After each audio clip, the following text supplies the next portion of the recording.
Este fazendeiro achou uma escrava, com poucas roupas, caída perto do portão da sua fazenda, e a decisão que ele tomou mudou para sempre a maneira como ele via a própria vida.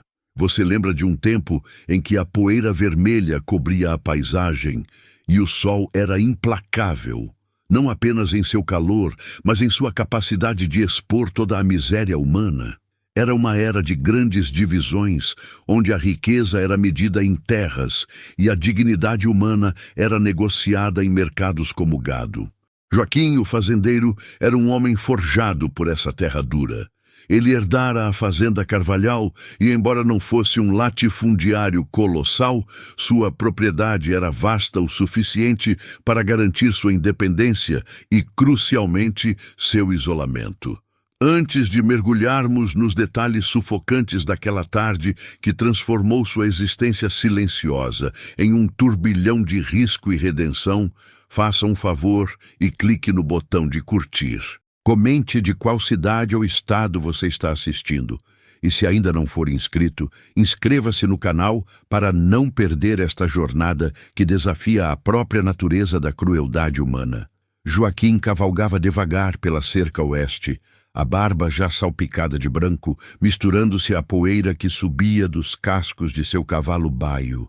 O peso dos 45 anos parecia ter se concentrado em seus ombros largos, não tanto pelo trabalho físico, mas pela constante vigilância necessária para manter a ordem naquela parte do mundo. Ele não possuía muitos escravos, utilizava meeiros e alguns trabalhadores pagos, mas a presença da escravidão era a própria fundação da sociedade ao redor. Por isso, ele mantinha os olhos no horizonte, sempre atento a qualquer movimento estranho. O crepúsculo estava começando a tingir o céu de laranja e púrpura quando ele se aproximou do portão principal da fazenda. Um portão de madeira pesada, mais simbólico do que defensivo. Foi então que ele viu o vulto disforme. Inicialmente, pareceu um monte de trapos esquecidos, mas algo na forma, uma angulação incorreta de um braço esticado, despertou um alerta glacial em seu estômago. Ele desmontou, deixando o baio pastar a grama seca. O silêncio do fim da tarde, que geralmente era pontuado apenas pelo canto melancólico dos pássaros, parecia agora opressor. Ao se aproximar, o cheiro de suor rançoso e terra molhada com algo metálico, sangue, ele percebeu, atingiu suas narinas. Era uma mulher, uma escrava. Ela estava caída de bruços, o corpo jovem e magro coberto por farrapos que mal cobriam sua nudez. Suas costas nuas eram uma tela de terror. Velhas cicatrizes de chicoteamento se misturavam a cortes frescos e abertos, ainda úmidos. O cabelo crespo estava cheio de terra e detritos, escondendo a maior parte do seu rosto, mas a pele escura e lustrosa estava gélida ao toque. Joaquim era um homem de decisões rápidas, forçadas pela solidão da vida rural. Sua mente começou a correr em um cálculo frenético de risco. Deixá-la ali significava a morte certa nas próximas horas, seja pela febre ou por animais selvagens. Levá-la para dentro significava esconder propriedade alheia, um crime que, naquela época e lugar, poderia levar à prisão e à perda de tudo o que ele havia construído. Ele se ajoelhou, sentindo a aspereza da terra em seus joelhos. O medo da repercussão social lutava contra uma repulsa súbita pela indiferença. A mulher era apenas uma sombra do ser humano, exausta, moribunda, provavelmente fugitiva há dias. Ele virou-a com cuidado. O rosto dela estava emaciado, os lábios rachados, mas os olhos, apesar de semicerrados e inchados, mantinham uma faísca de vida. Uma chama de terror que fez o coração de Joaquim parar. Ela tentou recuar, um movimento débil, instintivo, soltando um gemido rouco. Ela temia a mão que a tocava mais do que a morte que a aguardava no pó. Calma, ele murmurou, e sua própria voz soou estranha em seus ouvidos, descalibrada para a situação. Não vou machucar você. A mulher, incapaz de responder, apenas o olhou com desconfiança absoluta. Seus olhos esvoaçavam para o horizonte, procurando inimigos invisíveis. Ele percebeu que a fuga havia esgotado não apenas seu corpo, mas também sua sanidade imediata. Ela estava em choque. Joaquim tomou a decisão que o perseguiria pelo resto de seus dias. Ele pegou-a nos braços, sentindo o peso leve e frágil daquele corpo. Era como carregar um feixe de ossos cobertos por pele quente e úmida. Ele a enrolou apressadamente em seu próprio casaco de couro, cobrindo as marcas e o pouco que restava de sua dignidade. Ele montou no baio e, com a escrava cuidadosamente equilibrada na frente, atravessou o portão. Ele evitou o caminho principal em direção à casa grande. Sua única empregada doméstica, Dona Inês, era uma mulher boa, mas uma fofoqueira incurável e temente a Deus e às leis dos homens. Qualquer deslize seria catastrófico. O destino que ele escolheu foi o antigo paiol de ferramentas, um barracão de madeira nos fundos da propriedade, usado raramente e distante dos olhos curiosos da vizinhança. Ao chegar ao paiol, ele a deitou sobre uma pilha de sacos vazios de estopa. O cheiro de mofo e palha era forte ali dentro. Ele acendeu um lampião a querosene e a luz bruxuleante revelou a extensão da calamidade em sua frente. Ele precisava de água, bandagens e silêncio. "Fique aqui", ele instruiu, a voz baixa e tensa. Ele correu para a casa. Dona Inês estava na cozinha preparando a ceia. O cheiro de feijão e bacon pairava no ar. "Joaquim, que demora!" ela reclamou, virando-se. "Tive um problema com um animal na cerca. Preciso de água quente, panos limpos e o unguento que usamos para os ferimentos dos bois. Rápido!" Dona Inês franziu o senho. "O que aconteceu? O boi está morrendo? É um corte fundo. Não se preocupe. Vou cuidar disso no paiol. Preciso de espaço." Ele sabia que a referência ao gado faria a velha mulher agir sem questionar muito, pois a saúde dos animais era, para ela, prioridade quase religiosa. Joaquim voltou ao paiol carregado de suprimentos. Ele trancou a porta. A mulher, que ele ainda não sabia o nome, permanecia imóvel. O pânico de vê-lo retornar com suprimentos fez seus olhos se arregalarem novamente. Ela esperava violência, mas ele apenas se aproximou com a bacia fumegante. "Vou limpar você", ele disse, molhando um pano limpo. Ele começou pelas pernas e braços, tirando a crosta de terra. Quando chegou às suas costas, ele hesitou. O terror era palpável. As marcas eram o testemunho de uma crueldade sistêmica. Ele sentiu uma raiva fria, incomum para seu temperamento geralmente reservado. Enquanto limpava os cortes mais recentes, que deveriam ter sido feitos há não mais de um dia, ela soltou um gemido de dor que tentou sufocar com a mão livre. "Qual o seu nome?" ele perguntou, mantendo o tom neutro. Ela demorou a responder. O som era um sussurro tão fraco que ele teve que se inclinar. Elara. Elara. Você está segura aqui, Elara. Mas você precisa me ajudar. Precisa descansar e comer.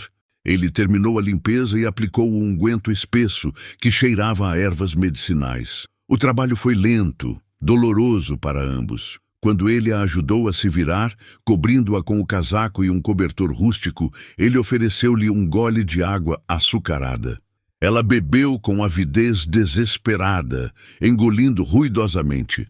Ele percebeu que ela não parecia ter mais de 20 anos, mas a experiência gravada em seu rosto a fazia parecer muito mais velha. "De onde você veio, Elara? Eles estão procurando por você." Ela apertou os olhos. A lembrança era um fantasma que a assustava. "Da fazenda, do barão", ela conseguiu dizer, referindo-se à maior e mais temida fazenda da região, a cerca de 20 quilômetros dali. Joaquim engoliu em seco. O barão era conhecido não apenas por sua riqueza, mas por sua crueldade lendária. Se Elara tivesse fugido de lá, o barão não apenas a procuraria, mas também exigiria uma punição exemplar, e ele faria isso com pressa. O risco de tê-la ali, sabendo de onde vinha, havia saltado de alto para insustentável. Ele estava abrigando uma fugitiva de um dos homens mais poderosos e impiedosos da província. Você precisa dormir, ele disse, levantando-se. Vou trazer algo para você comer. Não faça barulho. Não saia daqui. Ninguém pode saber que você está aqui. Ele trouxe um prato de feijão e farinha, pão e um pouco de carne seca. Elara comeu devagar, mastigando com dificuldade. A cada bocado, uma pequena parte da vida parecia retornar a seus olhos. Joaquim sentou-se na escuridão, observando-a. Ele sabia que precisava tomar uma decisão permanente antes do amanhecer. Se ele a entregasse, ele se livraria do risco, mas seria cúmplice de seu retorno à tortura. Se a mantivesse, colocaria sua fazenda e sua liberdade em perigo mortal. Ele passou a noite em claro, voltando para a casa apenas para manter as aparências. Dona Inês perguntou sobre o boi.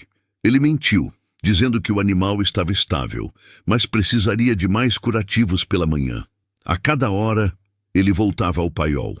Elara dormia, um sono inquieto, pontuado por pequenos gemidos.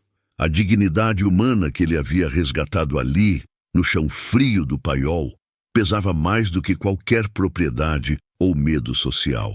Ele decidiu que não poderia entregá-la. Mas como escondê-la permanentemente? Em um lugar onde a cor da pele ditava o pertencimento e a circulação de notícias era rápida, era impossível manter um segredo tão grande. Ao raiar do dia, o sol começou a filtrar pelas frestas de madeira do paiol, iluminando o pó que flutuava no ar. Elara acordou. Ela o observou em silêncio enquanto ele limpava seus ferimentos novamente. Eles vão me encontrar, ela disse, sua voz um pouco mais forte, mas carregada de resignação. Joaquim pegou a pá de jardinagem que estava encostada na parede. Você não vai voltar para lá, ele respondeu, com uma firmeza que surpreendeu a ambos. Mas o barão vai procurar. Ele vai mandar os capitães do mato. Não podemos nos arriscar a que te encontrem aqui. Ele indicou o chão de terra batida no canto mais escuro do barracão. Vamos criar um lugar onde você possa se esconder, mesmo se eles revistarem o paiol. Um buraco no chão, coberto por sacos de batata. É a única chance que temos de ganhar tempo. O medo de Elara foi substituído por uma compreensão sombria. Ela era uma fugitiva disposta a se enterrar viva, se isso significasse evitar a volta à plantação. Joaquim começou a cavar. O trabalho era lento e silencioso. Ele precisava de um espaço pequeno, mas suficiente para que ela pudesse se deitar e respirar sem ser vista. Enquanto a terra úmida era removida, ele pensava no quão profundo ele estava cavando o buraco em sua própria vida. Quando o sol estava alto, o esconderijo estava pronto. Ele revestiu o fundo e as laterais com estopa limpa. Quando eu disser para você entrar, você deve fazê-lo sem questionar, ele instruiu. Eu vou cobrir. Você deve ficar em silêncio absoluto. Entendido? Elara assentiu, a boca seca. Ele deu-lhe a última refeição rápida e água. Ele precisava ir para a fazenda vizinha, a de seu primo Miguel, sob o pretexto de comprar sementes. Ele precisava entender o que a região estava dizendo sobre a fuga.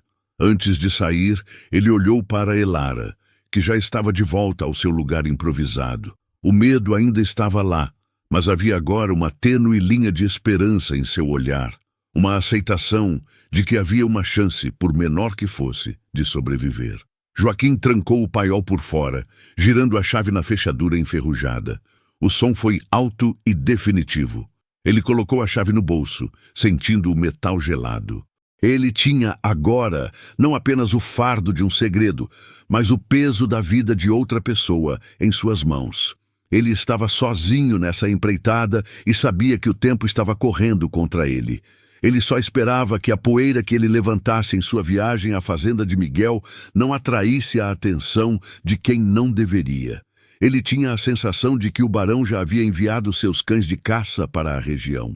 O cheiro de Elara, apesar da limpeza, era o cheiro do medo, e os cães sabiam farejar isso de longe. Ele partiu, deixando Elara na escuridão, esperando que a fé que ele nunca soubera que tinha fosse suficiente para protegê-los. A manhã tinha chegado, mas para Joaquim a noite apenas começava. Este fazendeiro achou uma escrava com poucas roupas caída perto do portão da sua fazenda, e o que ele descobriu sobre a verdade dela mudou o destino de ambos para sempre. Você lembra de um tempo em que a poeira da estrada parecia carregar o peso dos segredos mais profundos e sombrios da nação? Você se recorda da época em que a palavra de um homem livre valia tudo e a de um escravo não valia nada? É neste tempo de silêncios gritantes e injustiças aceitas que encontramos Joaquim, um homem simples que, sem saber, acabara de iniciar uma jornada que poderia custar-lhe a vida, apenas por um ato de compaixão. Se você também se comove com histórias de resiliência e a busca incessante pela dignidade humana, deixe seu like neste vídeo, comente de qual cidade está acompanhando essa saga e se inscreva no canal para não perder o desenrolar dessa trama intensa. A manhã avançava rapidamente. O sol já queimava a nuca de Joaquim, enquanto ele cavalgava pela estrada de terra batida em direção à propriedade de Miguel. Ele usava a viagem como álibi, mas cada passo do cavalo ecoava o nome de Elara em sua mente. Ele precisava ser rápido e discreto. A fazenda de Miguel era grande, um ponto de encontro e fofoca para os pequenos proprietários da região. Era lá que a informação, por mais torcida ou exagerada que fosse, costumava fluir. Ao chegar, o cheiro de suor, fumo e aguardente barata misturava-se ao aroma adocicado da cana. Havia 3 homens reunidos perto do armazém, mastigando fumo e discutindo sobre o tempo. Mas Joaquim notou a tensão disfarçada em suas vozes. Ele desmontou, prendendo o cavalo e aproximando-se com a casualidade forçada de quem só se importava com o preço dos insumos. "Bom dia, senhores. Sementes de milho estão caras, não?" cumprimentou, tentando soar desinteressado. Um dos homens, um capataz conhecido pela crueldade nas fazendas vizinhas, pigarreou. Seu nome era Inácio. "O que está caro é a liberdade, Joaquim. Você não ficou sabendo? O barão Valença está furioso. Perdeu uma peça de muito valor", disse Inácio, cuspindo no chão com desdém. Joaquim sentiu o coração apertar, mas manteve a expressão neutra. Ele esfregou a barba rala. "Valença? Aquele homem sempre perde algo. Desta vez foi o quê? Uma égua valiosa?" Inácio riu, um som áspero e seco. "Melhor que uma égua. Foi a Elara, a mulata dele. O barão diz que ela vale mais do que toda essa plantação aqui. Ele a tratava como como um tesouro pessoal, se é que me entende. O homem está oferecendo uma recompensa que faria qualquer um de nós trabalhar por 10 anos. Dizem que ela fugiu na noite anteontem." A noite anteontem. Exatamente o momento em que a tempestade havia atingido sua fazenda. O timing não era coincidência.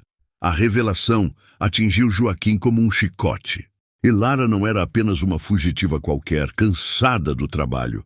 Ela era uma peça de valor singular, o que significava que o barão Valença não apenas a queria de volta, mas a queria inteira para reafirmar seu domínio e punir a insolência.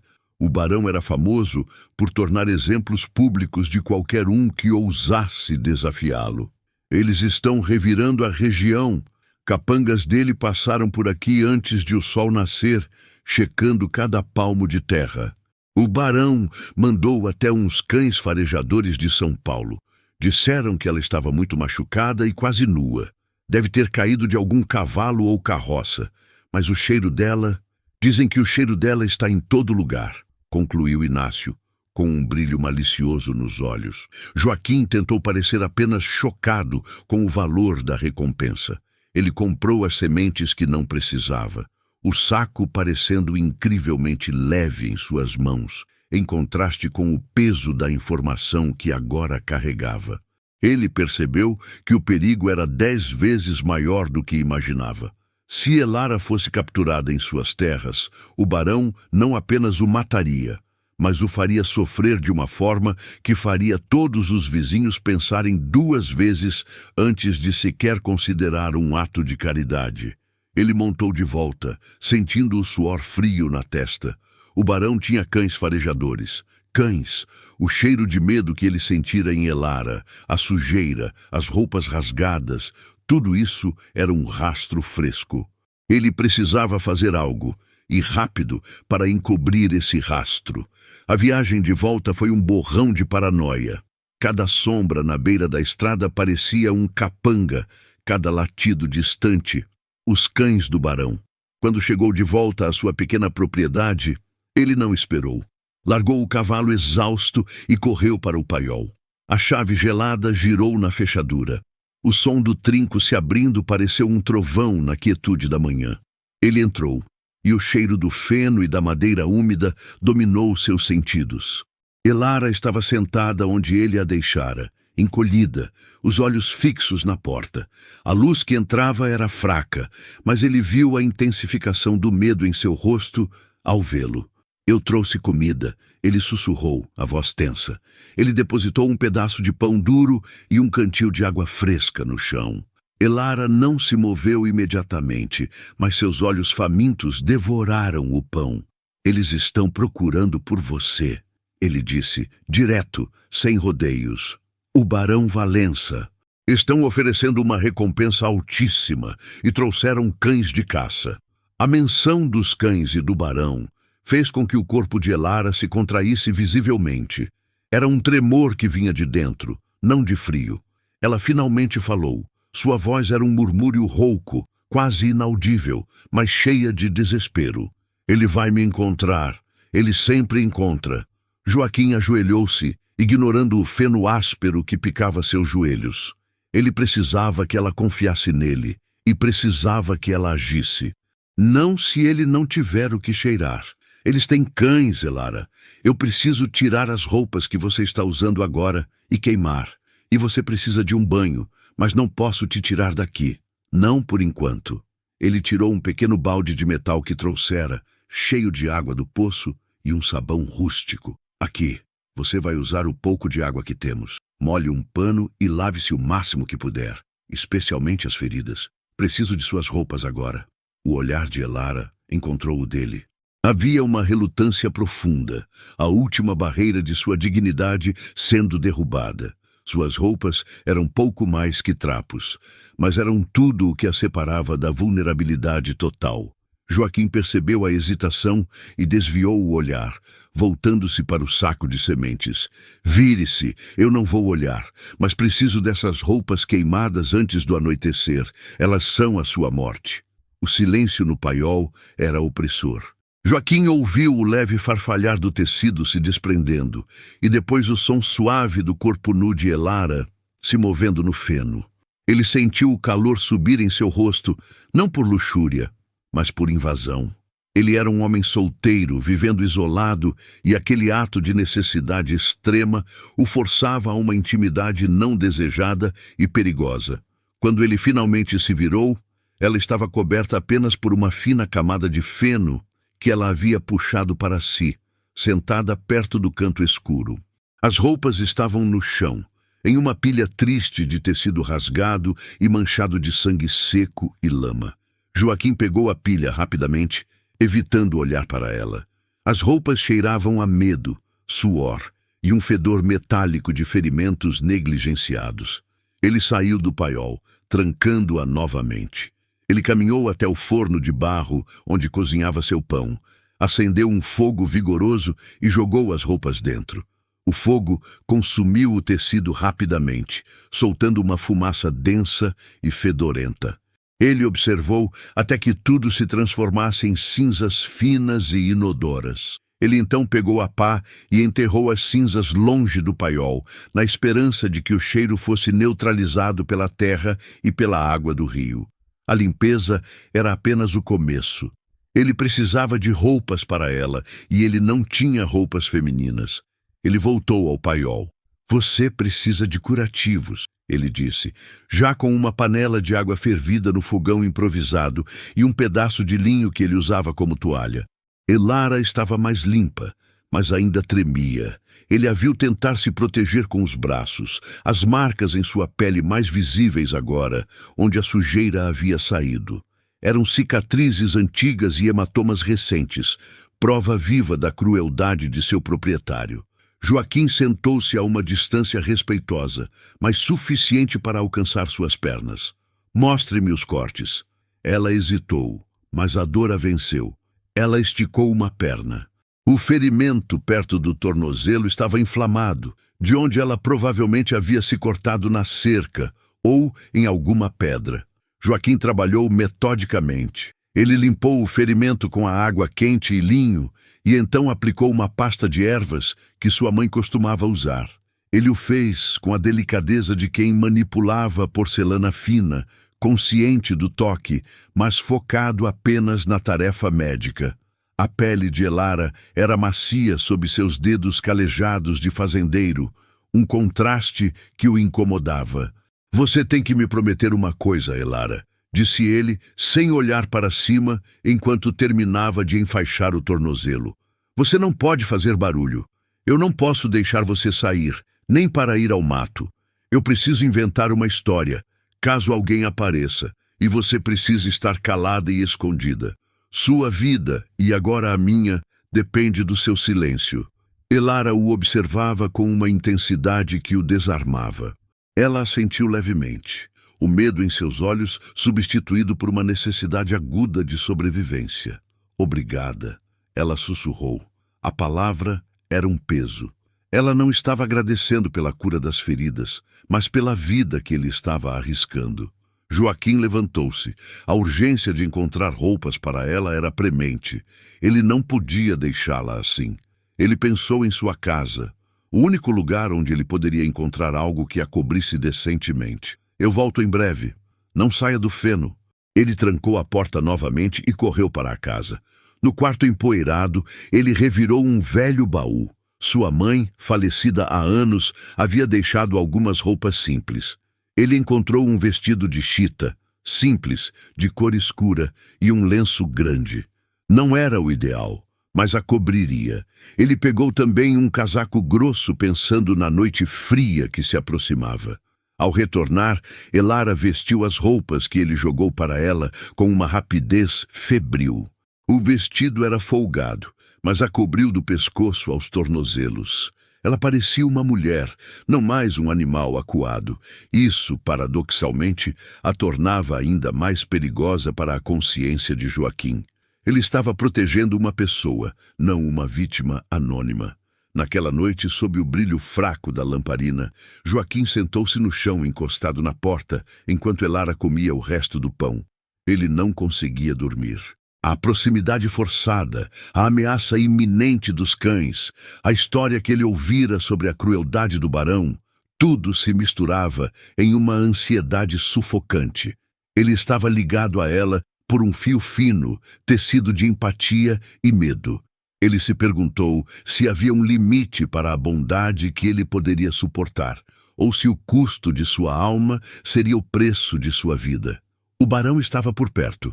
A noite tinha chegado, e com ela, a certeza de que a escuridão abrigaria predadores procurando pelo cheiro que, por mais que ele tentasse esconder, ainda pairava sobre sua terra. Ele puxou a faca de caça do cinto, o metal frio, um pequeno consolo em meio ao pavor. Ele teria que lutar se fosse preciso, mas contra os cães e os homens do barão, a luta seria inútil. Ele só podia esperar que a fumaça de suas cinzas e a pouca fé que lhe restava fossem suficientes para sobreviver à próxima manhã. O tempo, que ele pensava ser seu inimigo, agora se tornava seu refúgio. Cada minuto que passava, sem que eles fossem descobertos, um pequeno milagre, um suspiro silencioso no coração da floresta. Ele sabia que o segredo não duraria. A pressão externa logo se tornaria insuportável. E quando isso acontecesse, ele teria que tomar uma decisão que mudaria a vida de ambos de forma definitiva. Este fazendeiro achou uma escrava com poucas roupas caída perto do portal da sua fazenda e a manteve em segredo por dias, sabendo que isso selaria seu destino. Você lembra de um tempo em que a empatia era um luxo perigoso e a simples decisão de ajudar o próximo poderia custar a própria vida? Elias, nosso fazendeiro, e Sila, a mulher que ele salvou, estavam vivendo essa cruel verdade sob o manto da escuridão. Eles se tornaram um símbolo silencioso de resistência contra a opressão que assolava aquelas terras. Se você já se sentiu tocado por essa história de coragem e redenção, não hesite em deixar seu like, comentar de qual cidade você está assistindo e, claro, se inscrever no canal para não perder o que vem a seguir, pois a noite que se seguia seria a mais longa e decisiva de suas vidas. O cheiro de pinho e terra molhada não conseguia abafar o odor de medo que pairava entre eles, um medo químico e primitivo. Elias apertou o cabo da faca, o metal agora quente pelo suor da palma. Ele ouviu o primeiro latido, não um som distante e genérico da floresta, mas um rosnado específico, grave, inconfundível. Era o Rottweiler do barão Baco, treinado para não errar. O som vinha do limite sul de sua propriedade, onde a cerca de pedra desmoronava em uma vala rasa. Estavam perto demais. Sila, que estava encolhida sob a coberta no canto mais escuro do celeiro, estremeceu. Seu corpo pequeno e magro mal fazia volume. Elias se arrastou até ela, seus joelhos afundando na palha úmida. O tempo de silêncio e hesitação havia terminado.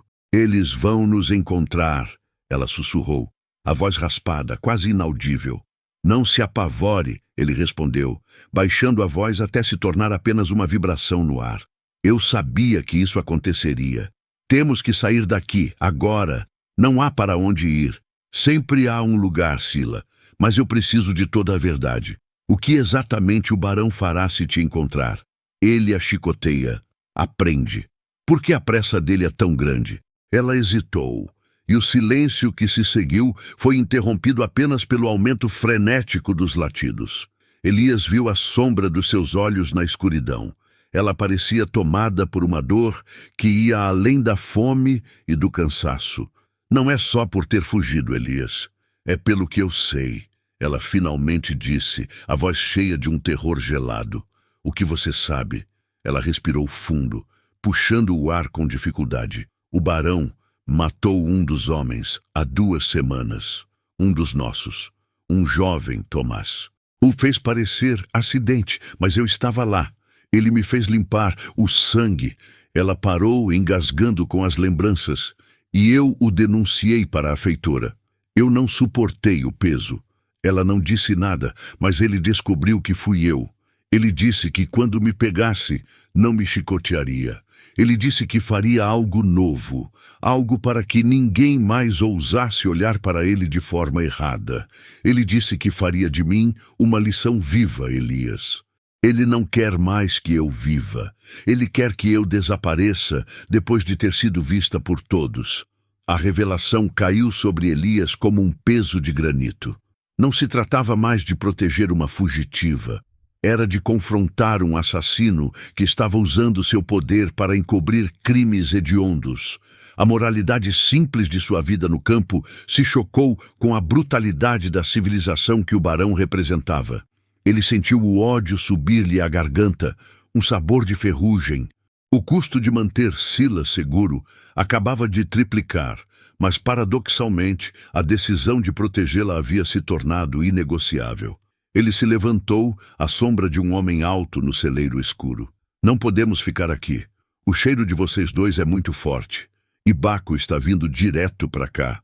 Temos que ir para a Toca da Raposa.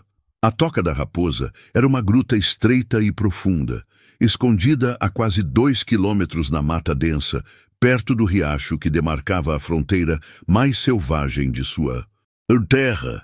Ele a usava quando caçava na juventude e sabia que era quase impossível de ser encontrada se o barão não soubesse sua localização exata.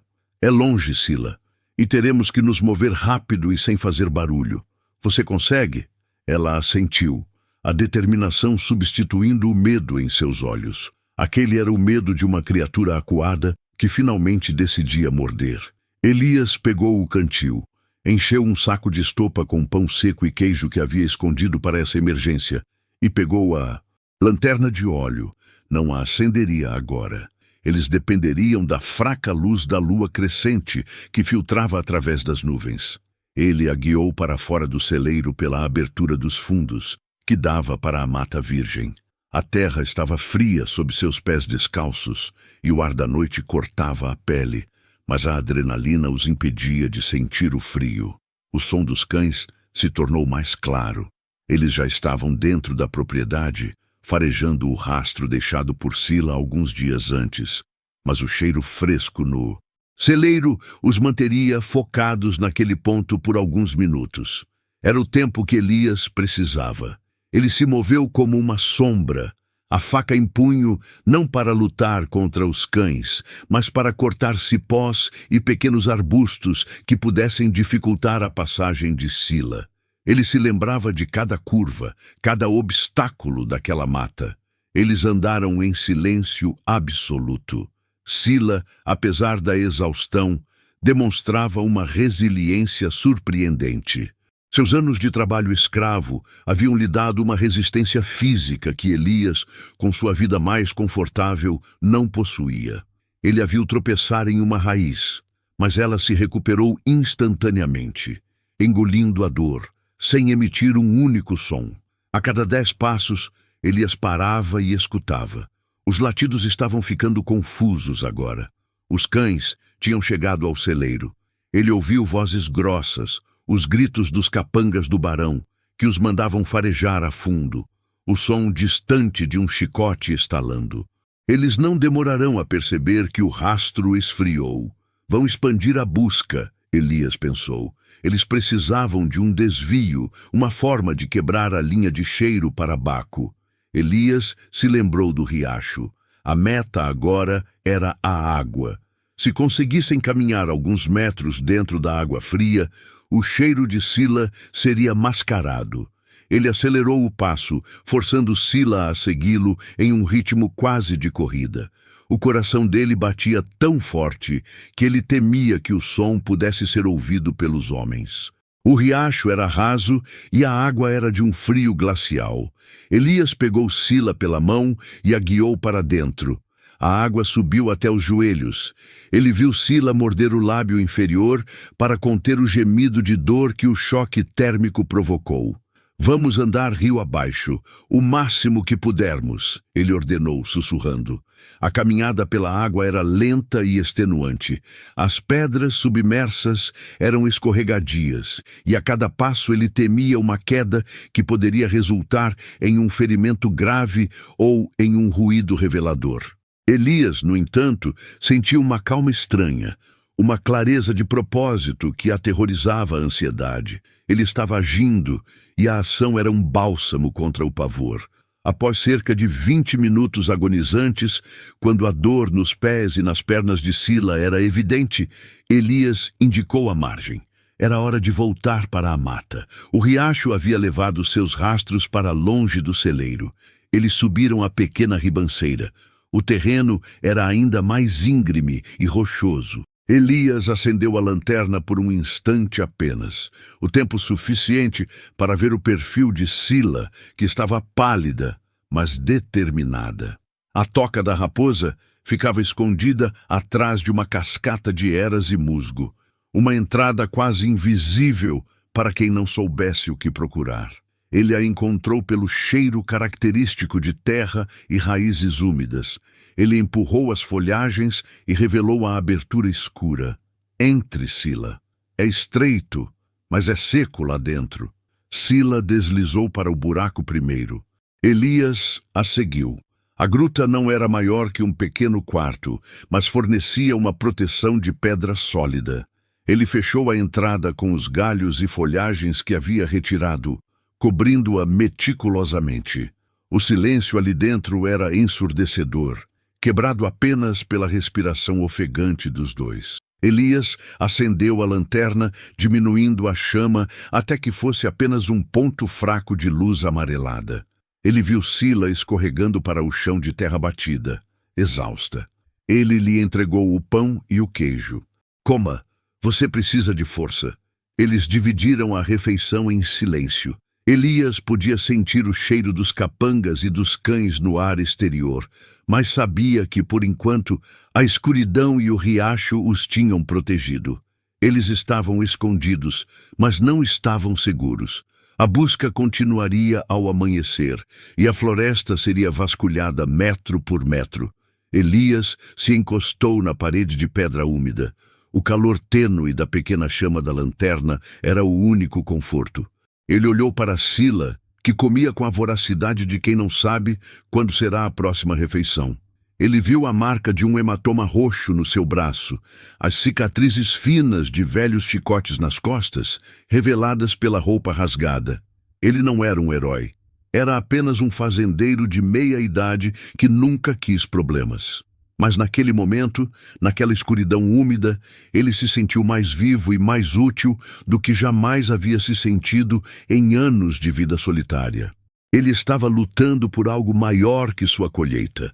Ele estava lutando pela dignidade de um ser humano. Você não pode ficar aqui para sempre, Sila. Eles vão nos encontrar. Eu sei, ela respondeu, terminando o último pedaço de pão. Ele a olhou. Seus olhos tinham a profundidade da escuridão, mas agora brilhavam com uma nova luz, a luz da confiança. Eu tenho que te levar para a fronteira, Sila. A fronteira norte. Aquele lado não está sob o controle do barão. A fronteira era um mito para muitos, uma distância de dias de viagem perigosíssima, através de montanhas escarpadas e rios largos. Ele havia evitado aquela travessia a vida inteira. É muito longe, Elias. Eu não tenho forças, e você tem sua fazenda. Minha fazenda é apenas terra. Se eu te entregar, eu perco a mim mesmo. A terra eu recupero, mas a alma não. Ele falou com uma convicção que surpreendeu a si mesmo.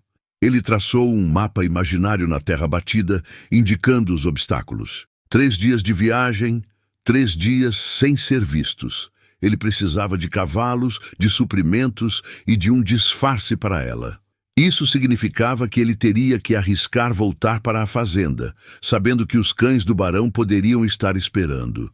Vamos descansar um pouco. Ao amanhecer, eu vou até a casa, pego tudo o que precisamos e voltamos. Sila olhou para ele e, pela primeira vez, Elias viu um sorriso fraco surgir em seus lábios rachados. Um pequeno milagre de gratidão. Você é um homem perigoso, Elias. Elias riu, um som rouco e seco na caverna. Não, Sila. Eu sou apenas um homem cansado de ser acovardado. O plano era insano, mas era o único caminho. Ele se deitou, sentindo o frio da pedra através das roupas. Ele dormiu, mas era um sono raso, vigilante. Ele acordou com o som do sol nascendo. A luz fraca filtrava pela abertura, pintando o musgo de um verde amarelado suave. Ele ouviu vozes distantes. A busca estava se intensificando. Os capangas haviam retornado, e agora estavam varrendo o terreno. Elias sabia que precisava se mover. Ele se levantou, vestiu o casaco grosso e pegou a faca. Eu volto antes que o sol esteja alto, ele prometeu a Sila. Mantenha silêncio absoluto. Ele saiu da gruta, fechando a entrada com cuidado cirúrgico. Ele se misturou à floresta, usando o conhecimento da mata para se afastar da linha de busca dos homens. Ele correu, não em linha reta, mas em zigue-zague, aproveitando a topografia. Ele precisava chegar à sua casa sem ser visto, pegar seus 2 cavalos, comida, um velho vestido de sua falecida esposa para Sila e, o mais importante, a arma que ele guardava no fundo do poço seco, uma espingarda antiga, de 2 canos, que ele não usava há anos. Seria inútil contra muitos, mas daria a eles uma chance de intimidação. A fazenda estava estranhamente silenciosa quando ele se aproximou. Ele se escondeu atrás de um celeiro abandonado, observando a casa principal. Ninguém. Os homens do barão estavam todos na mata, na presunção de que Sila ainda estava escondida por lá. A casa parecia abandonada, com a porta da frente ligeiramente entreaberta. Ele correu para dentro, o coração na garganta. Ele pegou as esporas, as rédeas, o rifle. Enquanto vasculhava o baú de sua esposa, ele encontrou algo mais. uma pequena medalha de prata, um presente de casamento que ele havia esquecido. Ele a guardou no bolso, sentindo o peso da responsabilidade, o peso da memória. Ele estava prestes a sair quando ouviu um som que o fez congelar. Não era um latido, mas o rangido lento da porta do celeiro principal se abrindo. Um dos homens havia voltado para verificar os cavalos. Elias se encostou na parede, a respiração presa. Ele estava a 10 metros do portão da casa, e o celeiro estava a 20. Se ele tentasse correr, seria visto. Ele só tinha uma opção. Ele teria que esperar, ou neutralizar o homem que estava ali. A decisão era urgente e brutal. O capanga, um homem grande e desleixado chamado Tobias, assobiava uma canção triste enquanto caminhava para o bebedouro. Ele estava de costas para Elias. Elias sentiu o suor frio escorrer pelas costas. Ele não queria matar. Nunca havia matado. Mas a vida de Sila dependia da discrição. Ele segurou o rifle, mas percebeu que o som seria fatal. Ele pegou o cabo de madeira de um machado que estava jogado no chão. Ele teria que ser rápido, limpo e silencioso. Ele se moveu, seus passos abafados pela terra seca. Ele avançou por trás de Tobias, erguendo o machado. O golpe não foi fatal, mas certeiro. A nuca do homem atingiu o chão com um baque surdo e Tobias ficou imóvel. Elias cambaleou, o estômago embrulhado pela violência. Ele mal conseguia respirar. Ele arrastou o corpo para dentro do depósito de lenha, fechando a porta. Não havia tempo para remorso. Ele pegou os 2 cavalos, amarrando as provisões. Sua mão tremia. Ele havia cruzado uma linha. Não era mais apenas um fazendeiro de bom coração. Era um cúmplice, um ladrão e agora um agressor. Ele voltou para a mata com a urgência de um animal ferido. Ele precisava de Sila, precisava do anonimato da fuga. A medalha de prata em seu bolso parecia queimar. A estrada era longa e incerta, mas ele havia feito sua escolha e o caminho da retidão raramente era fácil ou seguro. Ele não voltaria atrás. A única forma de encontrar redenção era seguir em frente, até a fronteira, até a liberdade. O tempo agora era um inimigo constante, e o barão, ele sabia, sentiria o cheiro do medo e do sangue em breve. O sol subia, e com ele a certeza de que a caçada agora era por 2 fugitivos, e não apenas por um. O jogo havia mudado, e o preço do fracasso era a morte. O fazendeiro enfrentou o inimaginável depois que este fazendeiro achou uma escrava com poucas roupas caída perto do portal da sua fazenda. Você lembra de um tempo em que a linha entre a lei e a moral era uma névoa densa, onde a dignidade de um ser humano valia menos que a prata cunhada no bolso de um barão? Você lembra da fazenda de Elias, um lugar de paz invadido pela crueldade, e da jornada de Sila, marcada pela dor e por uma inesperada centelha de esperança? É vital que você se aprofunde nesta história de coragem e redenção. Para que mais pessoas conheçam a força destas almas, deixe o seu like e comente de qual cidade você está assistindo. E se você valoriza a liberdade acima de tudo, se inscreva no canal. Elias não tinha tempo para lamentar o baque surdo da nuca de Tobias contra o chão. A adrenalina fria da sobrevivência havia assumido o controle de seu corpo, tornando-o uma máquina de movimento. Ele deixou para trás o depósito de lenha, o corpo inerte oculto, e o medo de que o barão logo notaria a ausência de seus capangas. Ele moveu-se com a urgência da maré alta, os músculos doloridos, mas a mente clara. Cada folha amassada sob suas botas, cada ramo estalado, parecia um grito na quietude da floresta. O cheiro de terra molhada e pinho era o único conforto familiar em meio ao caos que ele próprio havia iniciado. Ele alcançou o esconderijo de Sila, um nicho sob um rochedo coberto de samambaias. Ela estava encolhida, os olhos arregalados, o terror ainda fresco, mas mesclado com uma expectativa feroz. Quando Elias apareceu, suado e coberto de lama, ela soube, sem palavras, que algo havia mudado irreversivelmente. Trouxe os cavalos, ele sussurrou, a voz rouca. Vamos agora. Não temos mais que 1 hora de vantagem, se tanto. Sila não hesitou. Ela se levantou, a fragilidade de suas vestes contrastando com a força inesperada de seu olhar. Ela segurou a mão dele por um instante, um aperto firme que comunicava gratidão, alívio e a aceitação sombria da morte iminente se falhassem. Aquele simples toque valia mais que todos os anos de paz que ele havia abandonado. Eles montaram rapidamente. Elias amarrou as provisões: pão duro, queijo salgado, um cantil de água e uma manta de lã grossa. Ele colocou a medalha de prata roubada no bolso interno de sua jaqueta, sentindo o peso frio como um lembrete constante da transgressão que havia cometido em nome da justiça. "Para onde vamos?" ela perguntou, a voz quase inaudível contra o som abafado dos cascos no solo úmido da mata fechada. "Para o norte, pela trilha da serpente. É longa, brutal, mas ninguém a patrulha. Leva aos Montes Cinzentos. A fronteira fica logo depois." A trilha da serpente era uma lenda local, um caminho de contrabandistas e desesperados, famoso por suas encostas traiçoeiras e o frio cortante. Sila assentiu, sem questionar a dificuldade. A dificuldade era apenas uma forma de sofrimento diferente do cativeiro. Eles cavalgaram na escuridão, guiados apenas pela luz fraca das estrelas que mal penetrava a densa copa das árvores. O corpo de Sila, já debilitado, começou a protestar. Ela se agarrava à sela com todas as forças, os músculos tremendo pelo esforço e pela tensão nervosa. Elias, observando-a de esguelha, sentia um misto de culpa e admiração. Ele havia tirado seu sono tranquilo para jogá-la em uma fuga mortal. "Você está bem?" ele perguntou, preocupado com o ritmo. "Estou, mas precisamos ir mais rápido. O barão não vai esperar pela manhã." Ela disse o nome do barão com uma repulsa gélida, um tom que Elias não havia ouvido antes. "Eu sei, mas se exaurirmos os cavalos agora, ficaremos a pé antes do meio-dia."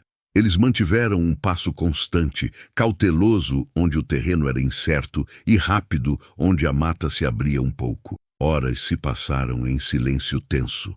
O único som era a respiração ofegante dos animais e o ranger ocasional do couro da sela.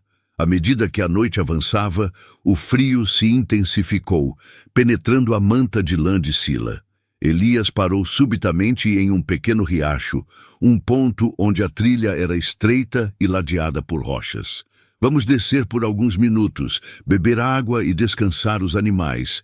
Precisamos aquecê-la." Sila desceu do cavalo com dificuldade, os joelhos fraquejando. Elias se aproximou, tirando a própria jaqueta de couro e envolvendo-a nos ombros dela. O cheiro de tabaco e terra de Elias era estranhamente reconfortante. "O barão... ele tem caçadores," Sila começou, a voz baixa enquanto bebia a água gelada. "Ele não vai mandar guardas comuns, vai mandar os cães e os homens que caçam animais selvagens. Eles não se importam com a lei, apenas com a presa." Elias sentiu o peso da ameaça. Ele havia agredido Tobias, e a punição por isso seria brutal, não só para ele, mas para Sila também. "Então, não vamos parar," ele respondeu com a voz firme.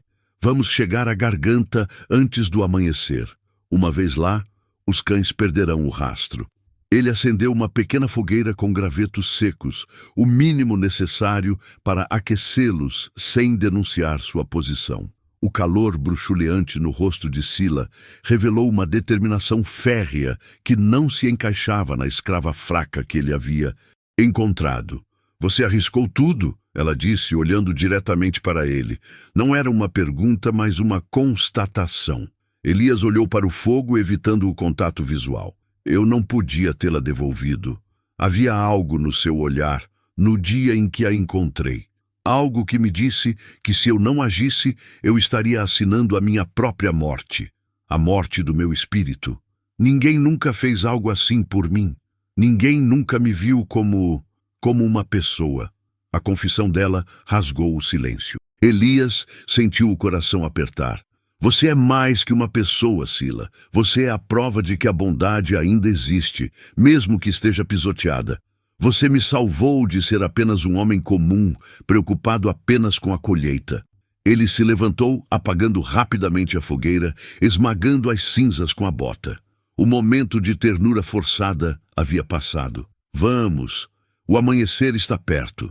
Eles voltaram a cavalgar, agora forçando o ritmo.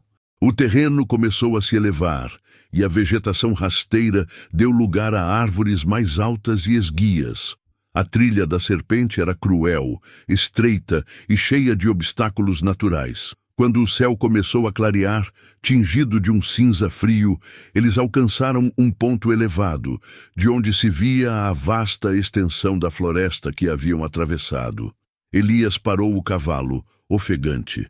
Foi Sila quem viu primeiro. Não era o barão, mas um grupo de cavaleiros, pequenos pontos pretos na distância, cruzando a estrada principal, muito abaixo deles. Eles se moviam em alta velocidade e não pareciam estar procurando, pareciam estar caçando. Estão nos alcançando. Eles foram direto para a estrada, calculando a distância. Sila alertou, a voz tensa. Elias rangeu os dentes. O barão era esperto. Ele sabia que um fazendeiro fugindo usaria o caminho mais rápido, mesmo que fosse arriscado. O barão havia apostado na velocidade de Elias e quase vencera. Eles erraram o cálculo. Nunca imaginariam que viríamos por aqui. Elias puxou as rédeas para a direita, desviando-se ainda mais da trilha. Vamos ter que descer pelo desfiladeiro. Os cavalos não vão gostar, mas é a única forma de sumir da vista deles antes que cheguem à bifurcação. Descer o desfiladeiro não era uma opção, era um suicídio controlado. As pedras soltas e a inclinação íngreme exigiam passos lentos e a concentração total dos animais. A luz fraca do amanhecer fazia as sombras parecerem armadilhas. Eles começaram a descida. Elias ia à frente guiando o caminho. O medo agora não era apenas da captura, mas da queda. O cavalo de Sila escorregou em uma pedra úmida. O animal relinchou e Sila soltou um grito abafado. Elias parou imediatamente, voltando-se para ela. O cavalo se recuperou, mas Sila estava pálida, agarrada ao pescoço do animal. "Está tudo bem?" Ele perguntou, o coração na garganta. "Quase caí. Foi por pouco." Elias sabia que precisava acalmá-la, mas o tempo era implacável. Ele desceu do cavalo e correu até ela, segurando o animal para estabilizá-lo. Ele tocou o braço dela. Sua pele estava fria como gelo. "Olhe para mim, Sila. Estamos quase lá. Você é forte. Você conseguiu chegar até aqui e vai continuar. Confie em mim." Ela assentiu, inspirando fundo. Aquele contato físico, breve e urgente, era a âncora de que precisavam. Eles retomaram a marcha, agora a pé, guiando os cavalos pelo desfiladeiro, passo a passo, a lama e a sujeira cobrindo suas roupas. Quando finalmente chegaram ao fundo, a trilha da serpente se abriu em um vale estreito e úmido, cercado por paredes de pedra que prometiam a proteção que ansiavam. Eles montaram novamente, exaustos, mas com a convicção renovada de que haviam comprado tempo precioso. Elias olhou para o céu agora azul e limpo. O sol havia nascido e, com ele, a realidade de que a fuga estava apenas começando. A caçada havia se tornado pessoal e profissional, e o barão não descansaria enquanto o fazendeiro e a escrava não estivessem de volta, mortos ou vivos. Ele viu à frente a silhueta imponente dos montes cinzentos, cobertos por uma névoa fria. Eles eram o último obstáculo, a barreira final antes da liberdade.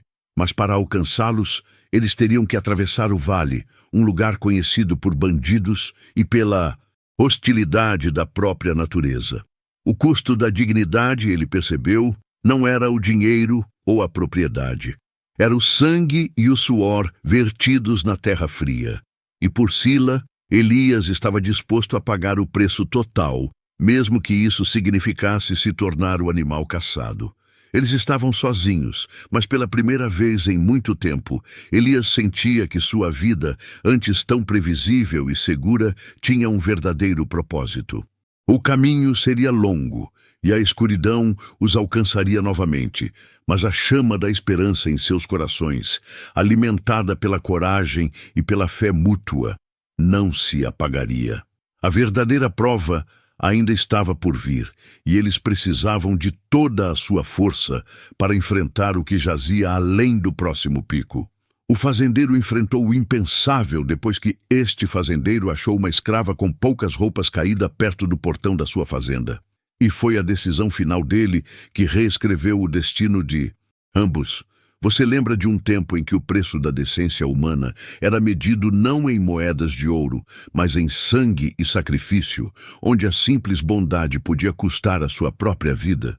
Nós voltamos agora àquele dia fatídico, à história de Elias e Sila, dois seres ligados pelo acaso e separados por um mundo de injustiças, que encontraram na fuga desesperada a única chance de redimir a alma.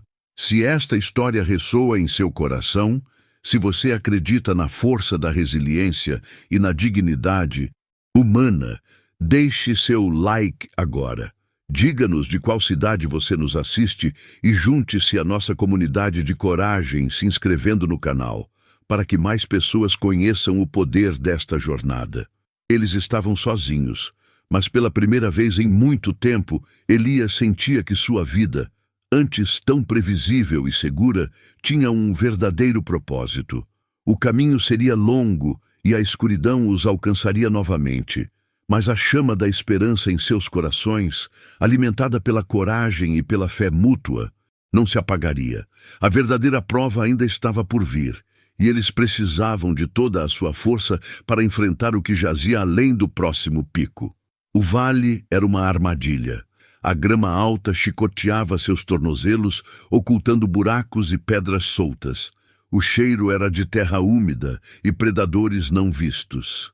Elias mantinha o rifle apertado, os olhos varrendo os limites da mata rasteira, onde o silêncio era interrompido apenas pelo vento frio que descia dos montes cinzentos. Sila andava com uma determinação silenciosa que desmentia sua exaustão física. Ela não gemia, não reclamava, apenas seguia o ritmo frenético de Elias, como se estivesse determinada a provar que a liberdade lhe dava uma força que a escravidão jamais lhe tiraria.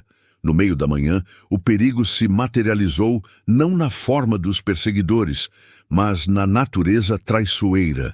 Eles tentavam atravessar um riacho seco quando um ruído distante de cascalho em movimento se tornou um rugido ensurdecedor. Uma avalanche de pedras e água barrenta descia pela encosta, transformada em torrente pela chuva da noite anterior, que havia se acumulado nas alturas. Elias reagiu por instinto. Agarrou Sila pela cintura e a arremessou para a margem oposta do riacho, que naquele instante era apenas uma fenda seca. Ele saltou logo depois, sentindo a ponta de seu coturno ser lambida pela água gelada e cheia de detritos. Ficaram ofegantes, escondidos sob a proteção de uma rocha, observando a fúria da água escavando o vale. Se tivessem se demorado mais 5 segundos, a corrente os teria levado para a morte. Eles vão usar o vale para nos encurralar, Elias sussurrou, a adrenalina ainda vibrando em seus braços. Ele olhou para Sila. O medo havia passado, substituído por uma calma férrea em seus olhos castanhos. Esta água vai lavar nossas pegadas por um tempo, mas não podemos ficar aqui. Temos que subir. Eles começaram a ascensão, íngreme e extenuante. Cada passo era uma batalha contra a gravidade e o desespero. O terreno se tornou rochoso, o ar rarefeito e frio cortava os pulmões. Eles se apoiavam em raízes expostas e fendas na pedra. Horas se passaram, marcadas pela dor muscular e pelo sol que subia e descia no céu sem nuvens. Ao cair da tarde, eles alcançaram um ponto de isolamento relativo, uma pequena caverna natural perto do pico, oculta por uma cortina de pinheiros anões. O cheiro da resina era reconfortante. Lá de cima, Elias podia ver a vasta extensão do vale que haviam acabado de atravessar. E foi ali, na sombra da liberdade iminente, que ele viu, muito abaixo, 4 pontos negros se movendo metodicamente, seguindo a borda do riacho agora minguante. Os cães e os homens do barão estavam a poucas horas de distância. O barão, Elias sabia, não estava apenas caçando uma propriedade. Ele estava caçando um exemplo. O preço de desafiar a autoridade era a aniquilação completa. Sila observou o horizonte com Elias. O sol pintava o oeste com tons de fogo e ouro, mas a beleza era ofuscada pela ameaça. Eu sou a causa de tudo isso, disse Sila, sua voz rouca, quase um sopro. Se você me deixar aqui e voltar, eu posso distraí-los. Elias virou-se, apoiando o rifle na parede da caverna. Ele pegou o rosto de Sila entre as mãos ásperas. Seu olhar era firme, sem traços de dúvida ou arrependimento. Não diga isso novamente. Ele ordenou, a voz baixa, mas carregada de peso. Você não é a causa. Você é a razão. A razão pela qual eu lembrei que existe algo maior que a terra, maior que o dinheiro, maior que o medo. Você é a prova de que a dignidade não pode ser comprada nem vendida. Ele puxou Sila para um abraço, um ato de conforto e posse, não de um mestre, mas de um igual. Era a solidificação de uma aliança forjada no fogo. Aquele abraço no frio da montanha era o verdadeiro ponto de inflexão da sua vida. Eles dividiram o último pedaço de carne seca e um gole da água restante. Elias percebeu que precisava de um plano final. A travessia dos Montes Cinzentos os levaria para o território do norte, onde as leis federais eram frouxas, mas a escravidão não era reconhecida formalmente na mesma medida do sul. No entanto, o território era um deserto hostil, cheio de gente que faria qualquer coisa por uma recompensa. Ele precisava se desfazer de tudo que os ligava à sua vida antiga. Quando cruzarmos o pico, não seremos mais Elias, o fazendeiro, e Sila, a escrava. Ele declarou, olhando para as estrelas que agora surgiam. Seremos apenas 2 viajantes. Mas para isso, precisamos de um último ato.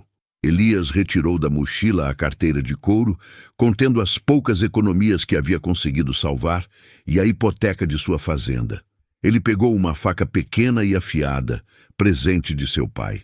Com um movimento decisivo, ele cortou e queimou todos os documentos de posse, inclusive o título de sua terra. As cinzas escuras flutuaram no vento da montanha, levando consigo a última âncora que o prendia à sua vida anterior de conformidade e segurança. Acabou, ele murmurou. A fazenda. O barão pode tê-la, mas ele não tem minha alma. Sila observava, os olhos marejados. Ela compreendeu o sacrifício total que ele estava fazendo. Era um voto de lealdade mais forte do que qualquer casamento, uma promessa selada na perda. Ao amanhecer, eles continuaram a subir, impulsionados pela decisão irrestrita. O pico finalmente se revelou, uma crista estreita e gelada. Eles se ajoelharam na neve fina, exaustos. Do outro lado, o território do norte se abria, vasto e indomável, mas inegavelmente livre. Eles haviam pago o preço completo. A descida foi mais rápida, mas não menos perigosa. 4 dias depois, magros e mal cheirosos, eles chegaram a uma pequena aldeia de fronteira chamada Hope's End, fim da esperança. Um lugar irônico, cheio de exilados, mineiros e desajustados. Elias, usando o ouro que restava, vendeu seu rifle e o cavalo, recebendo um valor irrisório, mas necessário. Ele usou o dinheiro para comprar roupas simples e robustas para Sila, e sementes e ferramentas. Não podemos ficar aqui por muito tempo, explicou ele. Estamos perto demais da linha, mas agora temos um novo começo. Ele não a forçou a nada. A escolha era dela, agora totalmente livre. Sila olhou para Elias, o homem que havia sacrificado seu mundo por sua humanidade. Ela não era mais uma propriedade, mas uma companheira. Ela estendeu a mão para ele. Elias, ela disse, a voz cheia de uma nova força. Não há mais escrava nem fazendeiro. Se construirmos algo, construiremos juntos. Onde quer que você vá, eu irei. O norte é grande, mas a dignidade que você me deu é maior. Eles se dirigiram para o interior do território do norte, misturando-se à multidão de pioneiros e forasteiros.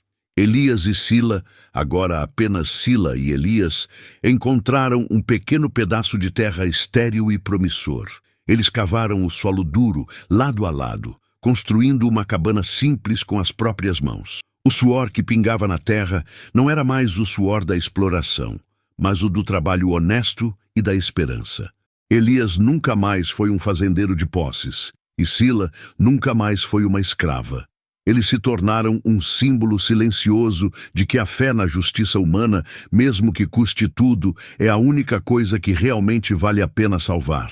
A vida era dura, o inverno se anunciava rigoroso, mas a cabana deles estava cheia de uma paz que o barão jamais poderia entender. O amor que floresceu entre eles não era de conveniência, mas de admiração mútua, sustentado pelo sacrifício total. A jornada de Elias e Sila nos ensina que a verdadeira liberdade reside não na ausência de correntes, mas na coragem de romper com o sistema que tenta nos definir. Elias, ao achar aquela escrava com poucas roupas caída perto do seu portão, não apenas salvou uma vida, ele salvou sua própria alma, redescobrindo o valor intrínseco de cada ser humano. E essa é a verdadeira vitória. Se esta jornada final, esta prova de amor e sacrifício, tocou você profundamente, mostre seu apoio. Deixe seu like no vídeo, compartilhe esta história com aqueles que precisam de esperança e se inscreva no canal para não perder a nossa próxima narrativa de resiliência e coragem. O ciclo da vida continua e novas histórias aguardam para serem contadas. Até lá, que a dignidade guie o seu caminho.